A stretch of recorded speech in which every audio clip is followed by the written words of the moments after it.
राम राम मंडळी, मराठीत बोल चॅनलमध्ये स्वागत आहे. आपण कावळपिंपरीमध्ये आहोत आणि आता आपल्या मागे जो आहे तो जेजुरी हायवे आणि या हायवेवरती सध्या तुम्ही मागे बातमी पाहिली होती, गतिरोधकवरून बरेच चर्चा चालू होती.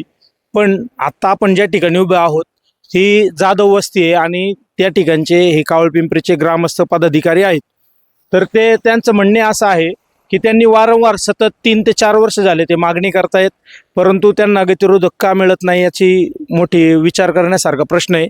कारण या ठिकाणी का गतिरोधक हवा, तर जागेवरती एक वळण आहे आणि तिथं आत्तापर्यंत तब्बल भरपूर असे अपघात झालेले आहेत.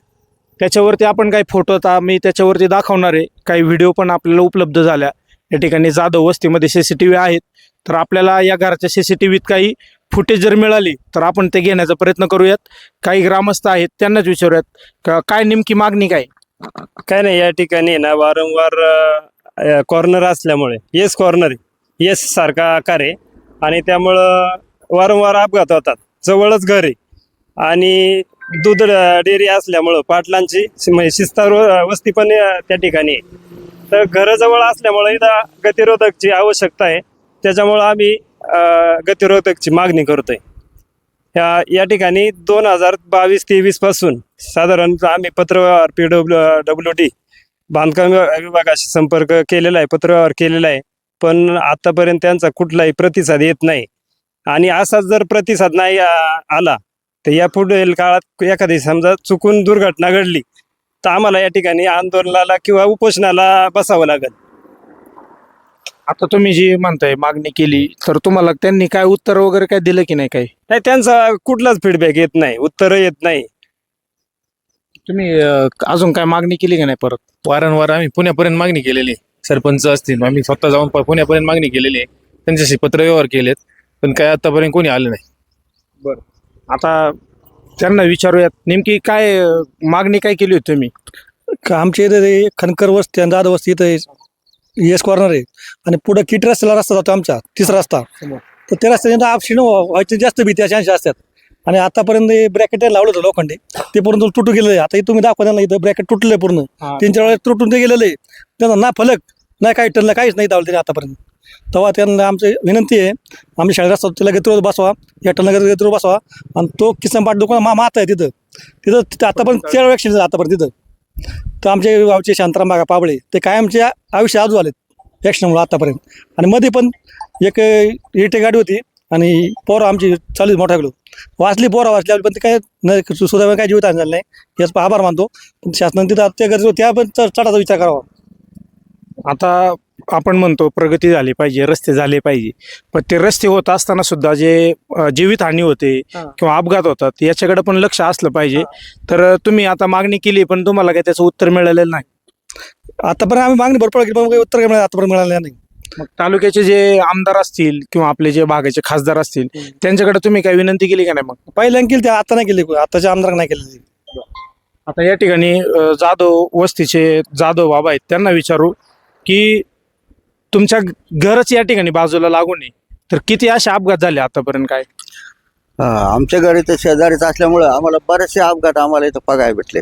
आम्ही गाडी आवाज झाल्याबरोबर बाहेर लगेच आलेले, त्या लोकांना आम्ही बाहेर ओढून सुद्धा असं उचलून काढलेले, त्यांच्या ते असे देखभाल केली व्यवस्थितपणे, त्यांना बाजूला काढून असे बरेचसे अपघात आम्हाला इथं पाहायला भेटलेले आतापर्यंत.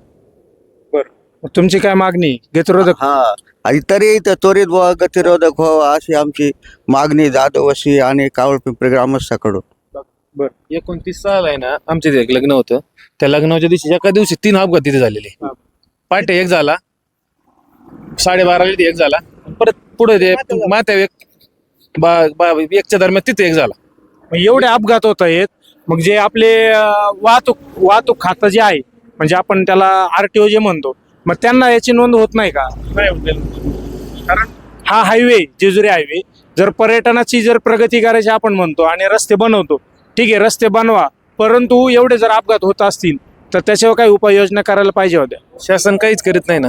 पुण्यापर्यंत आम्ही पत्रव्यवहार करून काहीच नाही झालं आतापर्यंत. आता ही सत्ता पाटील आहे, पाटील स्वतः जुन्नरला घेऊन गेले, पोलीस स्टेशनला दिलं त्यांनी, स्वतः जुन्नरला जाऊन आले ते पाटील. मी स्वतः आहे ना मराठी शाळा, ग्रामपंचायत आणि माझा स्वतः जुन्नरला घेऊन गेलो होतो अहवाल, परंतु ते म्हणले पुण्याला जावं लागेल सार्वजनिक बांधकाम विभागाकडे.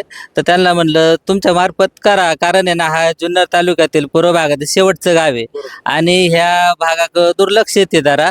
आणि पंचतळ्यापासून तर हा रस्ता स्टेट आहे आणि टर्न असल्यामुळं मध्ये मराठी शाळा आहे पुढे इथं शिरतार वस्तीपाशी, त्याच्यामुळे अपघात आहे ना नेहमी होतात. महिन्यातून 2-3 अपघात कंटिन्यू आहेत आणि अशा आतापर्यंत जवळजवळ ह्या वर्षात 6 जीवितहानी झालेली आहे कमीत कमी.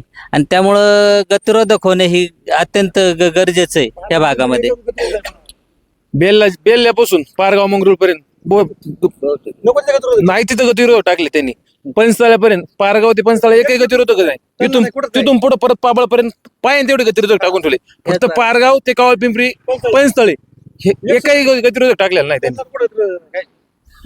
जे विचार करण्यासारखी गोष्ट आहे, बेल्ल्यापासून पारगाव पर्यंत जिथं नाही तिथं गतिरोधक. कारण ही एक बातमी बनवली होती का या रोडला सगळ्यात जास्त गतिरोधक आहेत अशी बातमी बनवली होती.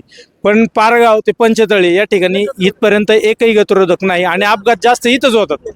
बरोबर आहे. तुम्ही काय सांगा? नाही, गतिरोधक पाहिजे का इथे सध्या लय अपघात होते जास्त प्रमाणात आणि हिच्यात म्हणजे गावच्या लोकांना पण धोकाच आहे. बरोबर आहे. कारण इथं राहणारे जी माणसं आहेत त्यांच्या जमिनी तर गेल्यात. आमची लहान लहान पोरं रस्ता क्रॉस करतात शाळा खाली, शाळेच्या तिथं तरी त्यांनी गतिरोधक टाकायची गरज होती ना. टर्नला हे इथं तरी गतिरोधक इथं साईडला बी याचं स्टीलचं मारलेलं ते सुद्धा तुटून गेलंय. उद्या त्या भविष्यात त्या घराला सुद्धा धोका आहे ना. सरळ गाडी आली नाही आवरली त्या घरात सुद्धा गाडी जाऊ शकते ना. आता आपण अपघात पाहिलेला आहे की विहिरीमध्ये भाविकांची गाडी गेली, त्याला बॅरिगेट लावलेले नव्हते. अशाच पद्धतीचं एक मोठं एकतर ते बॅरिगेट आहे ना तुटून गेलेलं आहे. बॅरिगेट पूर्ण होतं पूर्वीचं. समजा इथं सीसीटीव्ही तुम्ही चेक करा, बॅरिगेट चांगलं होतं एकदम मजबूत होतं. पण ते बॅरिगेट तोडून सुद्धा गाड्या पलटी झालेल्या आहे. आता बॅरिगेट इथं नाही. आणि गणेश शेठ जे म्हणतात ना त्या 29/6 आमच्या इथं एक आमच्या जवळ म्हणजे कुटुंबातीलच लग्न होतं आणि चुकून दुर्घटना घडली नाही. माझाच पुतण्या होता, त्या स्विफ्ट गाडीने 2-3 पलट्या मारल्या. त्या बिचाऱ्यांना काही झालं नाही, ह्या मुलांना वाचवलं त्यांनी.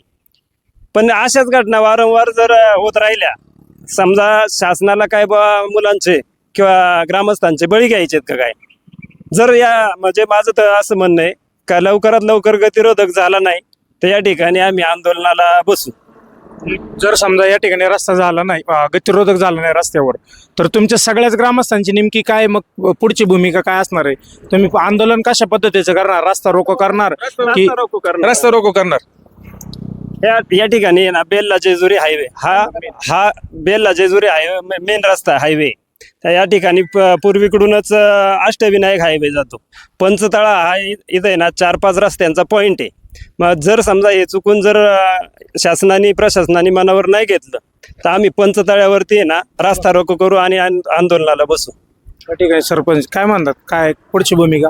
नाही, आमची इच्छा अशी आहे, एक महिन्यात पण त्यांनी आपले गतिरोधक बसवावं आमच्या रोडला आणि लोकांच्या जीवितहानी पासून वाचवावं लोकांना.